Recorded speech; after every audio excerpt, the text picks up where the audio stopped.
Hello guys, welcome back to another tutorial. In this tutorial, we are going to learn how to fix YouTube not showing comments issue. Open your settings app first and next scroll down a bit and you can find your apps option in here. So you need to tap on it. Then click on the manage apps option in here.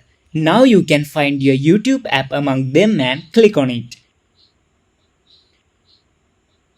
So finally you can need to clear your app data and cache by clicking this clear data option and clear cache option. After clicking clear cache option, give OK to the pop-up message. Now your YouTube comments is must showing. Hope this video was helpful for you guys. See you in the next video.